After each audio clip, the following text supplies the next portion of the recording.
And hello again, it's Victoria, and this is the last lesson of the first module of my course, Start Your Online Course from Scratch. This is lesson number 9, the customer journey. It's gonna be more of the recap. I don't want to make it the whole big thing, just I want that we now a little bit make the recap of the funnel that you're gonna create, but from the point of view of the customer. We already check it from the point of view of sales and the product matrix, and you know which kind of more or less of steps you have to follow, how to make your product matrix, what kind of communication and strategies you have to choose. What you also have to consider is what people, customers feel, act and do, and what are the measurable actions on that way that you can actually trace and track. So let's see. The customer journey is normally the feeling of people, or more or less the connection they have with your brand from the moment they heard of you for the first time till the moment they buy, and till the moment they have the opinion, satisfactory or unsatisfactory opinion about your product. And this is the stage which is called advocating, and there is no better advertising than people who advocate your brand, and we're gonna work on that. First of all, the first thing that people, the moment they contact with your product, this is the moment of awareness. They have for first contact, they contact with you through the ads, they saw you on the conference, they heard somebody recommended your product, and the point of touch at this moment is either paid options or organic options. The KPI, the key point indicator, is going to be the reach and interactions. If we speak about the advertising on Meta, it's going to be how many people have seen this advertising. We are absolutely not tracing here the conversion, because this is the brand awareness stage. This is going to be the business goal, is to make maximum people hear about it. What kind of paid and unpaid options do we have? I made like the whole list. In the perfect world, you have to use everything, but choose 3-4 that are accountable for you. Paid options: ads in Meta, Facebook, Instagram, ads on TikTok, ads on Pinterest, ads on LinkedIn, ads on Google, search max performance and YouTube, paid articles, paid collaborations, paid ads from influencers, paid participation as a speaker in the conference, and books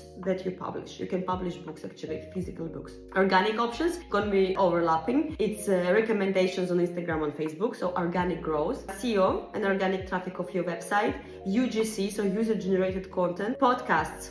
If you do your own podcast, you invite people, or if you are invited as a available speaker. Invitations to conference, when you already an available speaker, you invited for free. Barter promotion, social media and email, professional networking events. We develop page on LinkedIn, popular Pinterest boards, YouTube content like organic contact reels, organic lead generation in Google. So when you are actually popping, they see when you're popping by search. Those are maximum things. You can probably find more, but those things that you have to consider, and they work as paid or organic options on the stage of brand awareness, and all other stages as well. But like at the beginning, those are the main stages, that the main means you use to actually grow the brand awareness. Second stage is consideration, when people start to think, oh, maybe I buy, maybe I communicate with this product more. So people start investigating at this point, maybe comparing you with the competitors, checking your website, like making already the baskets on the website, abandoning orders. So this is gonna be the moment when people are gonna come check your stories, maybe show it to someone, maybe try to communicate with you, try to ask questions. The point of touch here are social media, word of mouth, feedback on Google, and cases. So basically here, everything you do to promote your product is gonna be a point of touch. And your KPI, how you trace that this is working, is the created orders, abandoned orders, okay, abandoned baskets, how many people download the lead magnet, and the amount of generated leads. Those are the indicators you have to trace to know if your funnel is actually working. Your business goal will be here to send all maximum traffic to your targeted page. It's either going to be the landing page of your product or the landing page with your lead magnets. But the business goal is to send on the traffic from social networks, from Google, from YouTube, from everywhere, to the landing pages where you can actually trace the conversion into action. So the action here are going to be either clicks and created orders, or downloads, or left contacts, so generated leads. After this stage, you have to actually make the follow-ups and secure that the leads that you actually generated are not left without the follow-up. So make sure that the moment you generate leads, the moment there is an abandoned cart on your website, that there is a follow-up email, there is a follow-up information, or WhatsApp message, or SMS, or you keep on interrogating, you keep on conversating, you keep on contacting with this person. So make sure that the consideration stage is not long and that you can lead smoothly the people to the stage of purchase. The purchase stage is actually customer action, is people buy. They make the conversion, they are converting into customers, from leads into customers. Touch points is website, application, and email.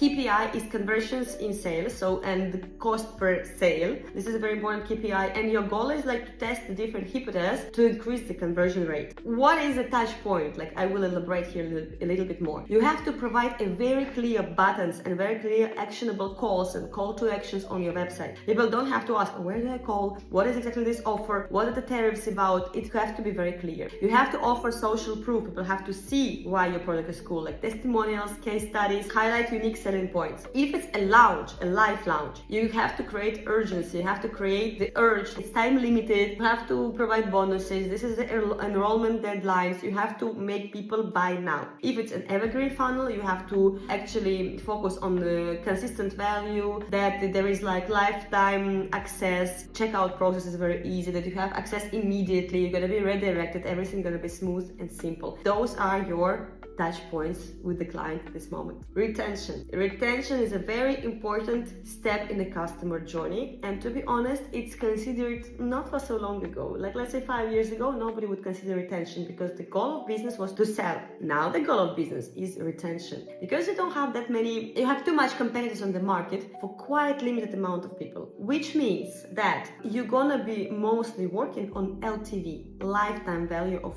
your customer. So that means that it's very important for you to make people come to the end of your course and have results. And this is what you're going to be tracing. In retention, you actually have to facilitate the onboarding of the course and to do some homework or some other kind of communication, maybe curators, maybe some checkups, maybe some weekly calls, but something to actually lead people through the process. Touch points will be homeworks, curators, verification of the homeworks, gamifications, and different achievements through the course. KPIs will be the retention rate, so how many people open how many lessons, success rate, and reviews. Those are your KPIs, and the goal of business is customer satisfaction and retention. So once they purchase, you have to welcome them, make a clear onboarding sequence, and offer orientation videos, community access, or start a model to keep them motivated. You have to really emphasize the retention, because retention is the basement for your future LTV income.